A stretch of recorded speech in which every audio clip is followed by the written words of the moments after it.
রবীন্দ্রনাথ ঠাকুরের স্বর্ণমৃগ গল্পটি লোভ, মোহ ও বিভ্রমের প্রতীকী রূপ। রামায়ণের স্বর্ণমৃগ প্রসঙ্গকে অবলম্বন করে লেখক মানুষের আকাঙ্ক্ষা, অস্থিরতা ও ভ্রান্ত অনুসরণের পরিণতি তুলে ধরেছেন। গল্পটি মূলত মানব মনের ভেতরের লোভ ও তার ফলাফল নিয়ে গভীর ব্যঙ্গ ও প্রতিফলনের এক শিল্পিত নির্মাণ, যা শ্রুতি নাটকে রূপান্তর করেছে গপ্প আর যুক্তিতক্ক। তাহলে শুরু করা যাক।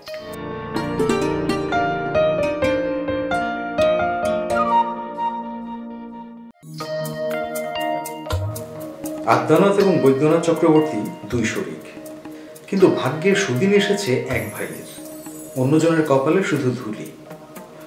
বৈদ্যনাথের বাবা মহেশচন্দ্র ছিলেন একেবারে ভিতর সারবিহীন মানুষ। বিষয়বুদ্ধি বলতে কিছুই ছিল না। তিনি শুধু তার দাদা শিবনাথের কথাতেই চলতেন। দাদা, আপনি যা বলবেন তাতেই আমার মঙ্গল। ভাইকে ভালোবাসি তো সব কিছুই দেখি তোমার হয়ে। এই ভালোবাসা আর স্নেহের আড়ালেই ঘটে গেল সম্পত্তি আত্মসাৎ। বৈদ্যনাথের কপালে পড়ে রইল শুধু খানিক কোম্পানির কাগজ, যেন জীবন সমুদ্রে একমাত্র ভেসে থাকা খড়কুটো। শিবনাথ বহু অনুসন্ধানে তাহার পুত্র আদ্যানাথের সহিত এক ধনীর একমাত্র কন্যার বিবাহ দিয়া বিষয় বৃদ্ধির আরেকটি সুযোগ করিয়া রাখিয়াছিলেন। মহেশচন্দ্র একটি সপ্তকন্যা ভারগ্রস্ত দরিদ্র ব্রাহ্মণের প্রতি দয়া করিয়া 1 পয়সা পণ না লইয়া তাহার জ্যেষ্ঠা কন্যাটির সহিত পুত্রের বিবাহ দেন। 7টি কন্যাকেই যে ঘরে লন নাই তাহার কারণ তাহার একটিমাত্র পুত্র, এবং ব্রাহ্মণও সেরূপ অনুরোধ করে নাই।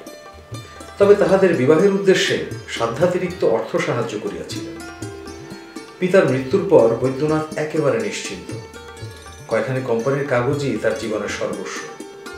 কাজকর্ম সে তো তার মনেই উদয় হয় না। গাছের ডাল কাটিয়া ছড়ি বানানোই তার সাধনা। কাকা বাবু, আমার জন্য একটা ছড়ি হবে? হ্যাঁ হ্যাঁ, এটাও তো তোর জন্যই ঘষছি রে। রাজ্যের বালক ও যুবকরা তার ছড়ির জন্য উমেদার হয়।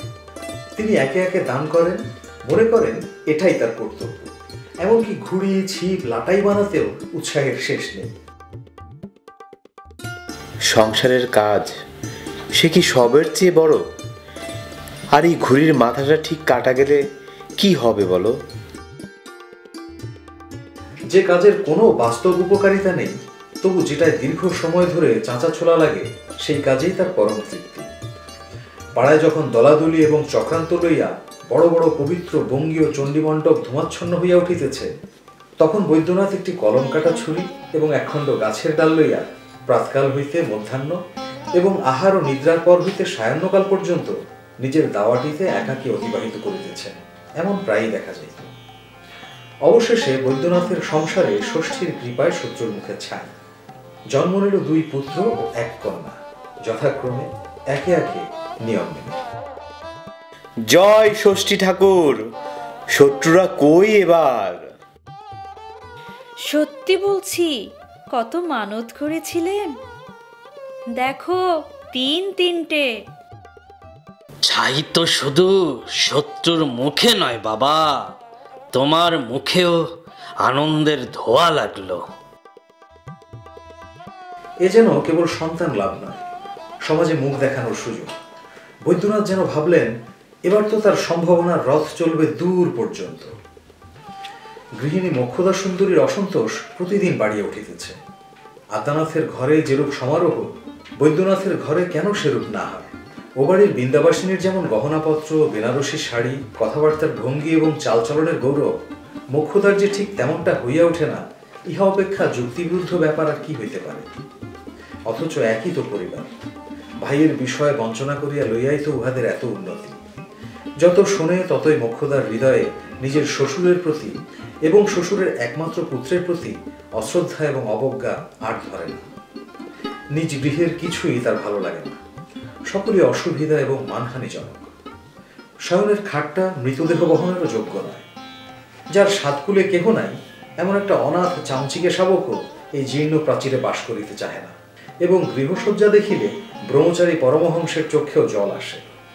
এ সকল অত্যুক্তির প্রতিবাদ করা পুরুষের ন্যায় কাপুরুষ জাতির পক্ষে অসম্ভব। সুতরাং বৈদ্যনাথ বাহিরের দাওয়ায় বসিয়া দ্বিগুণ মনোযোগের সহিত ছড়ি চাঁচিতে প্রবৃত্ত হইলেন। কিন্তু মৌনব্রত বিপদের একমাত্র পরিত্রাণ নহে।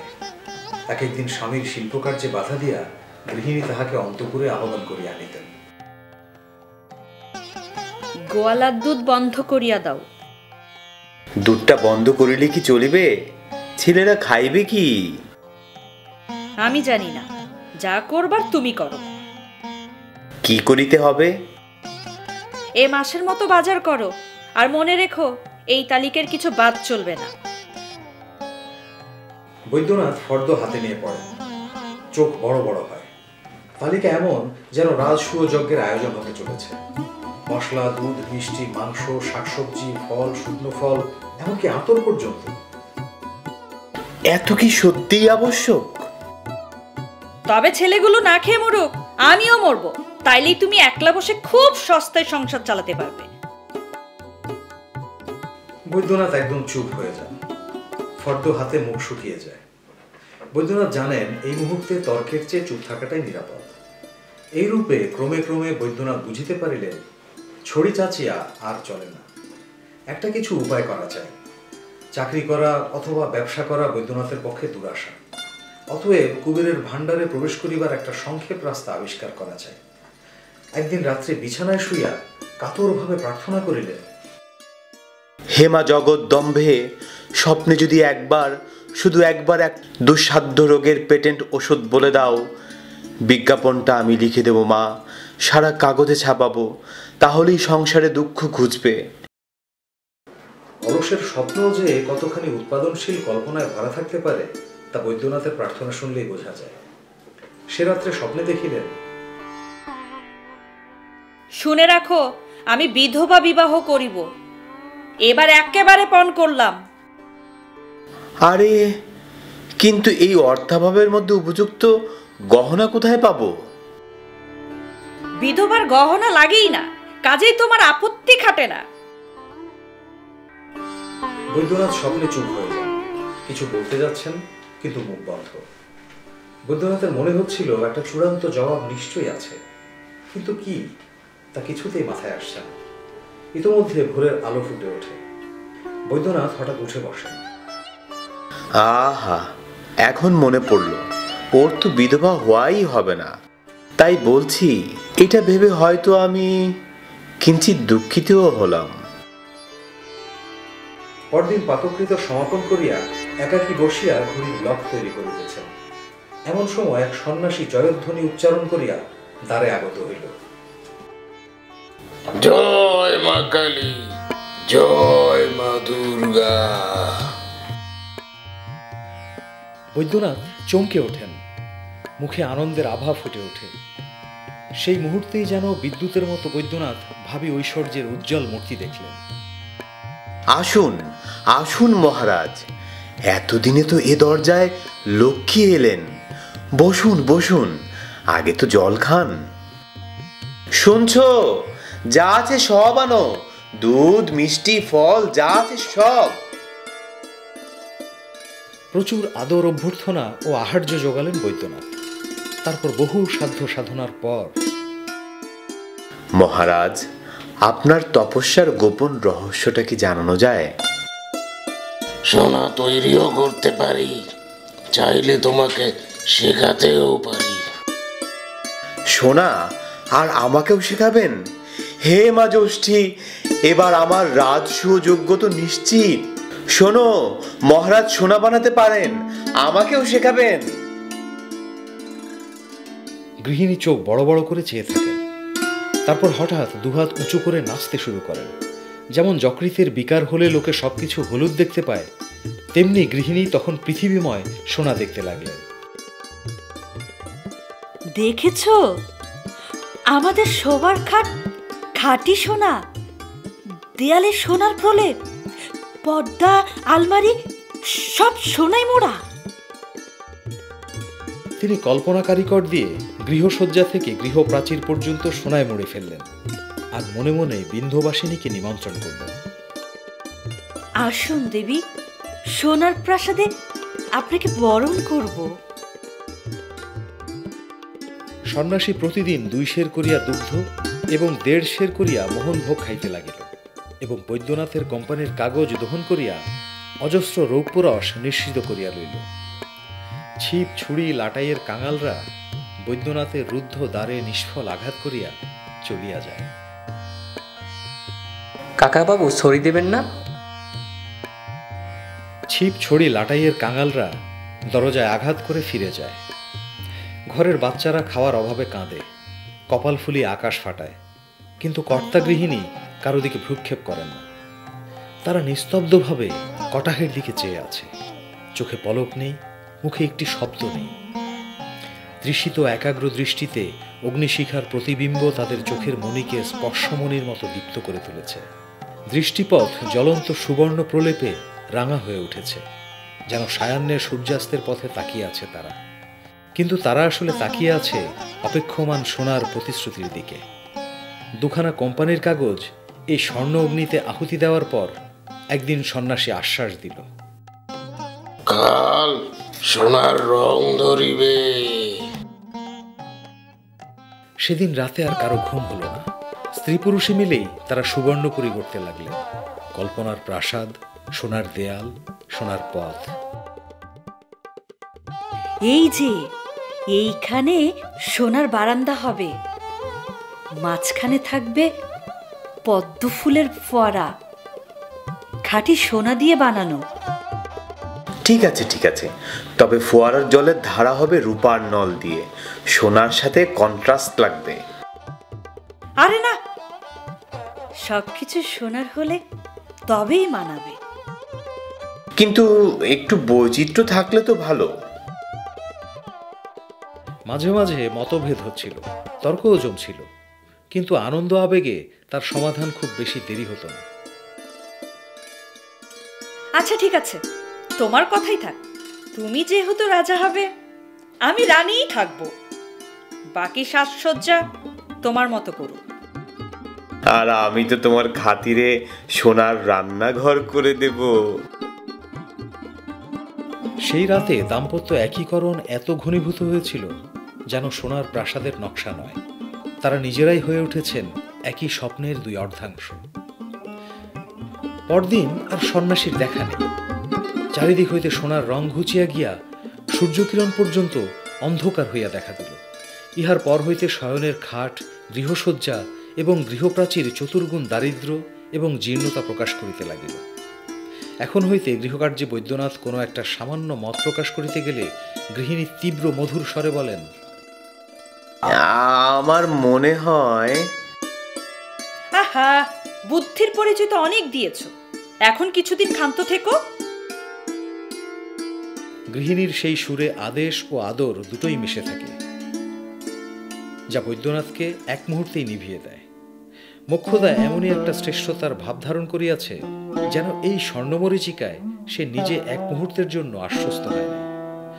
অপরাধী বৈদ্যনাথ স্ত্রীকে খুশি করতে নানা উপায় ভাবছিলেন। অবশেষে একদিন একটি গোপন উপহার হাতে হাজির হলেন। কি এনেছি বলো তো দেখি। কেমন করে বলবো, আমি তো আর জানি না। বৈদ্যনাথের মুখে খানিকটা বিব্রত হাসি, কিন্তু তিনি এখনো মোড়ক বাড়িয়ে দেন। এ যেন উপহারের চেয়ে বড় পরীক্ষা, বৈদ্যনাথের জন্য এবং তার আত্মসম্মানের জন্য। প্রথমে দড়ির গাঁট অতি ধীরে ধীরে খুললেন বৈদ্যনাথ, তারপর ফুঁ দিয়ে কাগজের ধুলা ঝাড়লেন, আবার অতি সাবধানে একে একে ভাঁজ খুললেন কাগজের মোড়ক। অবশেষে তিনি আর্ট স্টুডিওর রঙিন 10 মহাবিদ্যার ছবি বের করে আলোয় ধরে স্ত্রীকে দেখান। এই যে দেখো তো কেমন লাগছে। মরে যাই, এ তুমি তোমার বৈঠকখানে রেখে বসে বসে নিরীক্ষণ করোগে, আমার তো এতে কিছুই করার নেই। বৈদ্যনাথের মুখে হতাশা ফুটে ওঠে, ধীরে ছবিটি নামিয়ে রাখেন। বিমর্ষ বৈদ্যনাথ বুঝলেন, অন্যান্য অনেক ক্ষমতার সঙ্গে স্ত্রীলোকের মন জোগানোর সেই দুরূহ ক্ষমতা থেকেও বিধাতা তাকে বঞ্চিত করেছেন। এদিকে দেশে যত দৈবজ্ঞ আছে, মোক্ষদা সকলকেই হাত দেখাইলেন, কোষ্ঠী দেখাইলেন। সকলেই বলিল তিনি সধবাবস্থায় মরিবেন, কিন্তু সেই পরমানন্দময় পরিণামের জন্যই তিনি একান্ত ব্যগ্র ছিলেন না। অতএব ইহাতেও তাহার কৌতূহল নিবৃত হইল না। শুনিলেন তাহার সন্তান ভাগ্য ভালো, পুত্রকন্যায় তাহার গৃহ অবিলম্বে পরিপূর্ণ হইয়া উঠিবার সম্ভাবনা আছে। শুনিয়া তিনি বিশেষ প্রফুল্লতা প্রকাশ করিলেন না। অবশেষে একজন গনিয়া বলিল, বৎসরখানেকের মধ্যে যদি বৈদ্যনাথ দৈবধন প্রাপ্ত না হন, তাহা হইলে গণক তাহার পুঁজিপুঁথি সমস্তই পুড়াইয়া ফেলিবে। শোনো বৈদ্যনাথ, 1 বছর যদি তার ভাগ্য না ফেটে আসে, দৈবধন না হয়, তবে আমি তার সমস্ত পুঁজি পাজি পুঁথি পুড়িয়ে ফেলব। এ নিয়ম তো কেহ ঘুরিয়ে ফিরাতে পারবে না। গণক, এ কি কঠোর সিদ্ধান্ত! বৈদ্যনাথ চেষ্টা করছে, আমাদের কিছু আশা রাখা উচিত। আশা নয়, ফল চাই। সময় গড়িয়ে চলেছে, বিশ্বাস এখন আর নেই। বৈদ্যনাথ, জীবন অনেক পথ দিয়েছে তোমায়, চাষ, চাকরি, ব্যবসা, এমনকি প্রতারণা, কিন্তু তুমি তাতে চোখ খুলে দেখতে পারো না কেন? মোক্ষ, আমার কামনা আলাদা। আমি চাই দৈবধন, হঠাৎ ও মহৎ ধন। আমি কোথায় হাত দেব, কোথায় খুঁড়ব, কিসে ভর করব? ভাবি আর ভাবি, আর হতাশায় পড়ি। তাই বলি, একবার চেষ্টা করো, হেরে যাওয়ার ভয় নাই। কিন্তু পথ নেই, কোনো নিদর্শন নেই। অন্ধকারের মাঝে হেঁটে যাচ্ছি তো যাচ্ছি। আপনি শুনছেন গপ্প আর যুক্তিতক্ক, যেখানে গল্প শুনে চলে যাওয়া যায় কল্পনার জগতে। ভালো লাগলে সাবস্ক্রাইব করুন, বেল আইকনে ক্লিক করুন, আর কমেন্ট করে জানান আপনার ভাবনা। আপনাদের প্রতিক্রিয়াই আমাদের অনুপ্রেরণা নতুন নতুন শ্রুতি নাটক বানানোর পেছনে। সাহিত্য ভ্রমণ চলুক, পাশে থাকুন, শুনতে থাকুন। মোক্ষদার ও বৈদ্যনাথের এরকম কথোপকথন বাইরে বসে শুনে গণক দূর থেকে চলে যায়। গণক তো আর পিছনে আসবেন না, সময় কমে আসছে। দৈবধন, দৈবধন কবে আসবে সেই ভাগ্যে? মোক্ষদা নিতান্ত বিরক্ত হইয়া স্বামীকে জানাইলেন যে, পুরুষ মানুষের মাথায় যে মস্তিষ্কের পরিবর্তে এতটা গোময় থাকিতে পারে, তাহা আমার পূর্বে ধারণা ছিল না। একটু নাড়িয়া চাড়িয়া দেখো, হাঁ করিয়া বসিয়া থাকিলে কি আকাশ হইতে টাকা বৃষ্টি হইবে? কথাটা সঙ্গত বটে, এবং বৈদ্যনাথের একান্ত ইচ্ছাও তাই। কিন্তু কোন দিকে নড়িবেন, কিসের উপর চড়িবেন, তাহা যে কেহ বলিয়া দেয় না। অতএব দাওয়ায় বসিয়া বৈদ্যনাথ আবার ছড়ি চাঁচিতে লাগিলেন। এদিকে আশ্বিন মাসে দুর্গোৎসব নিকটবর্তী হইল। চতুর্থীর দিন হইতেই ঘাটে নৌকা আসিয়া লাগিতে লাগিল। প্রবাসীরা দেশে ফিরিয়া আসিতেছে। ঝুড়িতে মানকচু, কুমড়া, শুষ্ক নারিকেল, টিনের বাক্সের মধ্যে ছেলেদের জন্য জুতা, ছাতা, কাপড় এবং প্রেয়সীর জন্য এসেন্স, সাবান, নতুন গল্পের বহি এবং সুবাসিত নারিকেল তেল। মেঘমুক্ত আকাশে শরতের সূর্যকিরণ উৎসবের হাস্যের মতো ব্যপ্ত হইয়া পড়িয়াছে। পক্কপ্রায় ধান্যত্রে থরথর করিয়া কাঁপিতেছে। বর্ষাধৌত সতেজ তরুপল্লব নব শীত বায়ুতে শিরশির করিয়া উঠিতেছে, এবং তসরের চায়নাকোট পরিয়া কাঁধে একটি পাকানো চাদর ঝুলাইয়া ছাতি মাথায় প্রত্যাগত পথিকরা মাঠের পথ দিয়া ঘরের মুখে চলিয়াছে। বৈদ্যনাথ বসিয়া বসিয়া তাই দেখেন, এবং তাহার হৃদয় হইতে দীর্ঘশ্বাস উচ্ছ্বসিত হইয়া ওঠে। নিজের নিরানন্দ গৃহের সহিত বাংলাদেশের অজস্র গৃহের মিলনোৎসবের তুলনা করেন। বিধাতা কেন আমাকে এমন অকর্মণ্য করিয়া সৃজন করিয়াছেন? ছেলেরা ভোরে উঠিয়াই প্রতিমা নির্মাণ দেখিবার জন্য আদ্যানাথের বাড়ির প্রাঙ্গণে আসিল। তখন বৈদ্যনাথ বসিয়া বসিয়া এই বিশ্বব্যাপী উৎসবের মধ্যে নিজের জীবনের নিষ্ফলতা স্মরণ করিতেছিলেন। দাসীর হাত হইতে ছেলে দুটিকে উদ্ধার করিয়া কোলের কাছে ঘনিষ্ঠভাবে টানিয়া বড়টিকে জিজ্ঞাসা করিলেন, হ্যাঁ রে বাবু, এবার পুজোর সময় কি চাস বল দেখি? একটা নৌকা দিও বাবা। ছোটটিও মনে করিল বড় ভাইয়ের চেয়ে কোনো বিষয়ে ন্যূন হওয়া কিছু নয়। আমাকেও একটা নৌকা দাও বাবা। বাপের উপযুক্ত ছেলে, একটা অকর্মণ্য কারুকার্য পাইলে আর কিচ্ছু চাহে না। বাপ বলিলেন, আচ্ছা। এদিকে যথাকালে পূজার ছুটিতে কাশী হইতে মোক্ষদার এক খুড়া বাড়িতে ফিরিয়া আসিলেন। তিনি ব্যবসায় উকিল। মোক্ষদা কিছুদিন ঘন ঘন তাহার বাড়ি যাতায়াত করিলেন। অবশেষে একদিন স্বামীকে আসিয়া বলিলেন, ওগো, তোমাকে কাশী যাইতে হইতেছে। বৈদ্যনাথ সহসা মনে করিলেন বুঝি তাহার মৃত্যুকাল উপস্থিত। গণক কোষ্ঠী হইতে আবিষ্কার করিয়াছে, সহধর্মিণী সেই সন্ধান পাইয়া তাহার সদ্গতি করিবার যুক্তি করিতেছেন। পরে শুনিলেন এইরূপ জনশ্রুতি যে কাশীতে একটি বাড়ি আছে, সেখানে গুপ্তধন মিলিবার কথা।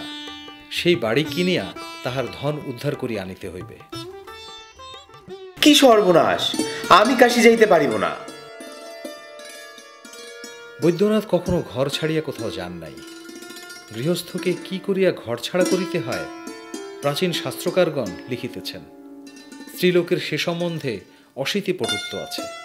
মোক্ষদা মুখের কথায় ঘরের মধ্যে যেন লঙ্কার ধোঁয়া দিতে পারিতেন, কিন্তু তাহাতে হতভাগ্য বৈদ্যনাথ কেবল চোখের জলে ভাসিয়া যাইত, কাশী যাইবার নাম করিত। দিন 2-3 গেল। বৈদ্যনাথ বসিয়া বসিয়া কতগুলো কাষ্ঠখাণ্ড কাটিয়া কুঁদিয়া জোড়া দিয়া 2খানি খেলনার নৌকা তৈরি করিলেন।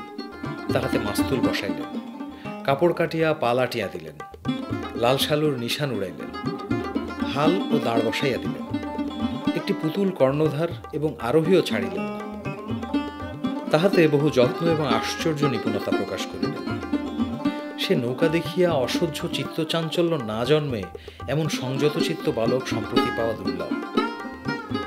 সপ্তমীর পূর্বরাত্রি। বৈদ্যনাথ হাতে 2টি সুন্দর নৌকা নিয়ে আসে। অবিনাশ ও ছোট ছেলে উচ্ছ্বাসিত হয়ে এগিয়ে আসে। এই নাও, তোমাদের জন্য তৈরি করলাম, ভালো করে নাও, হাতেই ধরে দেখো। বাবা দেখো, পাল্টা আছে, মাস্তুল আছে। মাঝিও তো বসানো।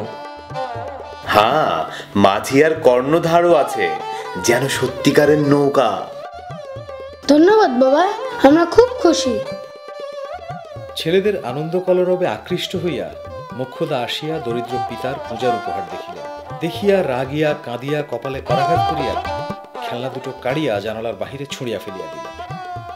সোনার হার গেল, শাটিনের জামা গেল, জরির টুপি গেল। শেষে কিনা হতভাগ্য মনুষ্য 2খানা খেলনা দিয়া নিজের ছেলেকে প্রতারণা করিতে আসিয়াছে, তাও আবার 2 পয়সা দেয় নাই, নিজের হাতে নির্মাণ। ছোট ছেলে তো ঊর্ধ্বশ্বাসে কাঁদিতে লাগিল। বোকা ছেলে বলিয়া তাহাকে মোক্ষদা ঠাস করিয়া চড়াইয়া দিল।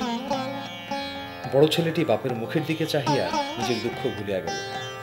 উল্লাসের ভান মাত্র করিয়া কহিল, বাবা আমি কাল ভোরে গিয়ে কুড়িয়ে নিয়ে আসবো।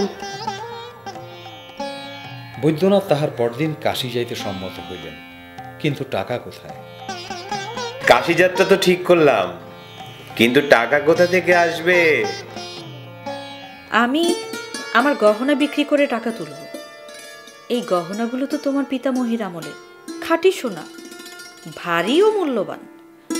এখন এরকম গহনা পাওয়া যায় না। তুমি সত্যিই আমাকে রক্ষা করেছো, তোমার ত্যাগ কখনো ভুলবো না। বৈদ্যনাথের মনে হইল তিনি মরিতে যাইতেছেন। ছেলেদের কোলে করিয়া চুম্বন করিয়া শাস্ত্রনেত্রে বাড়ি হইতে বাহির হইলেন। তখন স্ত্রী কাঁদিতে লাগিলেন। কাশীর বাড়িওয়ালা বৈদ্যনাথের খুড়শ্বশুরের মক্কেল, বোধ করি সেই কারণেই বাড়ি খুব চড়া দামেই বিক্রয় হইল। বৈদ্যনাথ একাকী বাড়ি দখল করিয়া বসিলেন। একেবারে নদীর উপরেই বাড়ি, ভিত্তি ধৌত করিয়া নদীর স্রোত প্রবাহিত হইতেছে। রাত্রে বৈদ্যনাথের গা ছমছম করিতে লাগিল। শূন্য গৃহে শিয়রের কাছে প্রদীপ জ্বালাইয়া চাদর মুড়ি দিয়া শায়ন করিলেন, কিন্তু কিছুতেই নিদ্রা হয় না। গভীর রাতে যখন সমস্ত কোলাহল থামিয়া গেল, তখন কোথা হইতে একটা ঝনঝন শব্দ শুনিয়া বৈদ্যনাথ চমকিয়া উঠিলেন। শব্দ মৃদু কিন্তু পরিষ্কার, যেন পাতালে বালিরাজের ভাণ্ডারে কোষাধ্য বসিয়া টাকা গণনা করিতেছে। বৈদ্যনাথের মনে ভয় হইল, কৌতূহল হইল এবং সেই সঙ্গে দুর্জয় আশার সঞ্চার হইল। কম্পিত হস্তে প্রদীপ লইয়া ঘরে ঘরে ফিরিলেন। এ ঘরে গেলে মনে হয় শব্দ ও ঘর থেকে আসিতেছে, ও ঘরে গেলে মনে হয় এ ঘর হইতে আসিতেছে। বৈদ্যনাথ সমস্ত রাত্রি কেবলই এ ঘর ও ঘর করিলেন। দিনের বেলা সেই পাতালভেদী শব্দ অন্যান্য শব্দের সহিত মিশিয়া গেল, আর তাহাকে চেনা গেল না। রাত্রি 2-3 প্রহরের সময় যখন জগৎ নিদ্রিত হইল, তখন আবার সেই শব্দ জাগিয়া উঠিল। বৈদ্যনাথের চিত্ত নিতান্ত অস্থির হইল। শব্দ লক্ষ্য করিয়া কোন দিকে যাইবেন ভাবিয়া পাইলেন না। মরুভূমির মধ্যে জলের কল্লোল শোনা যাইতেছে, অথচ কোন দিক হইতে আসিতেছে নির্ণয় করা হইতেছে না। ভয় হইতেছে, পাছে একবার ভুল পথ অবলম্বন করিলে গুপ্ত নির্ঝরিণী একেবারে আয়ত্তের অতীত হইয়া যায়। তৃষিত পথিক স্তব্ধভাবে দাঁড়াইয়া প্রাণপণে কান খাড়া করিয়া থাকে। এদিকে তৃষ্ণা উত্তরোত্তর প্রবল হইয়া ওঠে। বৈদ্যনাথের সেই অবস্থা হইল। বহুদিন অনিশ্চিত অবস্থাতেই কাটিয়া গেল। কেবল অনিদ্রা এবং বৃথা আশ্বাসে তাহার সন্তোষ স্নিগ্ধ মুখে ব্যগ্রতার তীব্র ভাব রেখাঙ্কিত হইয়া উঠিল। কোটর নিবিষ্ট চকিত নেত্রে মধ্যাহ্নের মরু বালুকার মতো একটা জ্বালা প্রকাশ পাইল। অবশেষে একদিন দ্বীপ্রহরে সমস্ত দ্বার রুদ্ধ করিয়া ঘরের মেঝেময় শাবল ঠুকিয়া শব্দ করিতে লাগিলেন। একটি পার্শ্ববর্তী ছোট কুঠুরির মেঝের মধ্যে হইতে ফাঁপা আওয়াজ দিল। রাত্রি নিষুপ্ত হইলে পর বৈদ্যনাথ একাকী বসিয়া সেই মেঝে খনন করিতে লাগিলেন। যখন রাত্রি প্রভাত প্রায়, তখন ছিদ্র খনন সম্পন্ন হইল। বৈদ্যনাথ দেখিলেন নিচে একটা ঘরের মতো আছে, কিন্তু সেই রাত্রের অন্ধকারে তাহার মধ্যে নির্বিচারে পা নামাইয়া দিতে সাহস করিলেন না। গর্তের উপর বিছানা চাপা দিয়া শয়ন করিলেন, কিন্তু শব্দ এমনি পরিস্ফুট হইয়া উঠিল যে ভয়ে সেখান হইতে উঠিয়া আসিলেন। অথচ গৃহ অরক্ষিত রাখিয়া দ্বার ছাড়িয়া দূরে যাইতেও প্রবৃত্তি হইল না। লোভ এবং ভয় দুই দিক হইতে দুই হাত ধরিয়া টানিতে লাগিল। রাত কাটিয়া গেল। আজ দিনের বেলাও শব্দ শোনা যায়। ভৃত্যকে ঘরের মধ্যে ঢুকিতে না দিয়া বাহিরে আহারাদি করিলেন। আহারান্তে ঘরে ঢুকিয়া তারের চাবি লাগাইয়া দিলেন। দুর্গানাম উচ্চারণ করিয়া মুখ গহ্বর হইতে বিছানা সরাইয়া ফেলেন। জলের ছলছল এবং ধাতুদ্রব্যের ঠং ঠং খুব পরিষ্কার শোনা গেল। ভয়ে ভয়ে গর্তের কাছে আস্তে আস্তে মুখ লইয়া গিয়া দেখিলেন অনতি উচ্চ করে জলের মধ্যে স্রোত প্রবাহিত হইতেছে। অন্ধকারে আর বিশেষ কিছু দেখিতে পাইলেন না। একটা বড় লাঠি নামাইয়া দেখিলেন জল এক হাঁটুর অধিক নহে। একটি দিয়াশলাই ও বাতি লইয়া সেই অগভীর গৃহের মধ্যে অনায়াসে লাফাইয়া পড়িল। পাছে এক মুহূর্তে সমস্ত আশা নিবিয়া যায়, এই জন্য বাতি জ্বালাইতে হাত কাঁপিতে লাগিল। অনেকগুলি দেশলাই নষ্ট করিয়া অবশেষে বাতি জ্বলিল।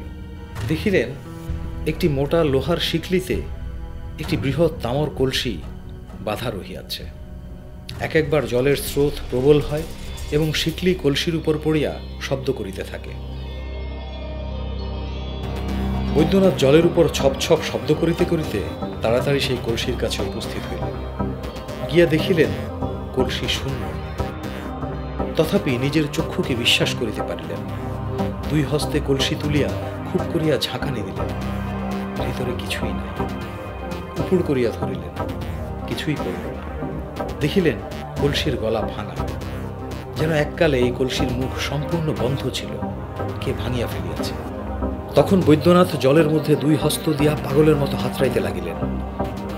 কর্দমস্তরের মধ্যে হাতে কি একটা ঠেকিল, তুলিয়া দেখিলেন মড়ার মাথা। সেটাও একবার কানের কাছে লইয়া ঝাঁকাইলেন, ভিতরে কিছুই নাই।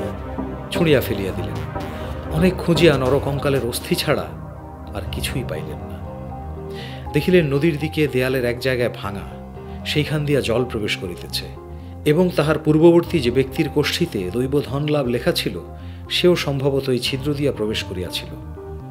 অবশেষে সম্পূর্ণ হতাশ হইয়া, মা, পৃথিবী পূর্ণ কিন্তু একেবারেই শূন্য, শৃঙ্খলবদ্ধ ভগ্ন ঘটের মতো। আবার যে জিনিসপত্র বাঁধিতে হইবে, টিকিট কিনিতে হইবে, গাড়ি চড়িতে হইবে, বাড়ি ফিরিতে হইবে, স্ত্রীর সহিত বাগবিতণ্ডা করিতে হইবে, জীবন প্রতিদিন বহন করিতে হইবে, সে তাহার অসহ্য বলিয়া বোধ হইল। ইচ্ছা হইল নদীর জীর্ণ পাড়ের মতো ঝুপ করিয়া ভাঙিয়া জলে পড়িয়া যান।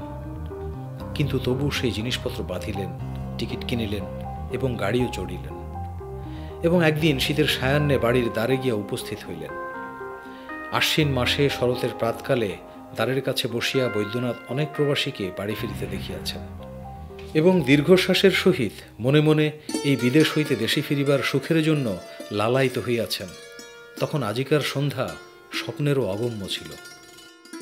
বাড়িতে প্রবেশ করিয়া প্রাঙ্গণের কাষ্ঠাসনে নির্বোধের মতো বসিয়া রহিলেন। অন্তপুরে গেলেন না।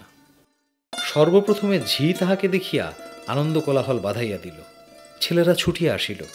গৃহিণী ডাকিয়া পাঠাইলেন, বাবু, তুমি ফিরে এসেছ? আসো আসো ছেলেরা আমার।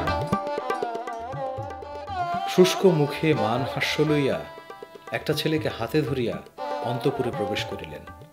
তখন ঘরে প্রদীপ জ্বালানো হইয়াছে এবং যদিও রাত হয় নাই, তথাপি শীতের সন্ধ্যা রাত্রির মতো নিস্তব্ধ হইয়া আসিয়াছে। কেমন আছো? কি হলো? সেই নাপিতের গল্প বলো বাবা। রাত হইতে লাগিল, কিন্তু দুজনের মুখে একটি কথা নাই। বাড়ির মধ্যে কি একটা যেন ছমছম করিতে লাগিল এবং মোক্ষদার ঠোঁট দুটি ক্রমশই বজ্রের মতো আটিয়া আসিল। অনেকক্ষণ পরে মোক্ষদা কোনো কথা না বলিয়া ধীরে ধীরে শয়নগৃহের মধ্যে প্রবেশ করিলেন এবং ভিতর হইতে দ্বার রুদ্ধ করিয়া দিলেন। বৈদ্যনাথ চুপ করিয়া বাহিরে দাঁড়াইয়া রইলেন। চৌকিদার প্রহর হাঁকিয়া গেল। শ্রান্ত পৃথিবী অকাতর নিদ্রায় মগ্ন হইয়া রহিল। আপনার আত্মীয় হইতে আরম্ভ করিয়া অনন্ত আকাশের নক্ষত্র পর্যন্ত কেহই লাঞ্ছিত ভগ্ননিদ্র বৈদ্যনাথকে একটি কথা জিজ্ঞাসা করিল না। অনেক রাত্রে বোধ করি কোনো স্বপ্ন হইতে জাগিয়া বৈদ্যনাথের বড় ছেলেটি শয্যা ছাড়িয়া আস্তে আস্তে বারান্দায় আসিয়া ডাকিল, বাবা বাবা বাবা, কোথায় গেলে? কেন আমাকে কোনো উত্তর দিল না? অপেক্ষাকৃত ঊর্ধ্ব কণ্ঠে রুদ্ধ দ্বারের বাহির হইতে ডাকিল, বাবা। কিন্তু কোনো উত্তর পাইল না। আবার ভয়ে ভয়ে বিছানায় গিয়া শয়ন করিল। পূর্ব প্রথানুসারে ঝি সকালবেলায় তামাক সাজিয়া তাহাকে খুঁজিল, কোথাও দেখিতে পাইল না। বেলা হইলে প্রতিবেশীগণ গৃহপ্রত্যাগত বান্ধবের খোঁজ লইতে আসিল, কিন্তু বৈদ্যনাথের সহিত সাক্ষাৎ হইল না।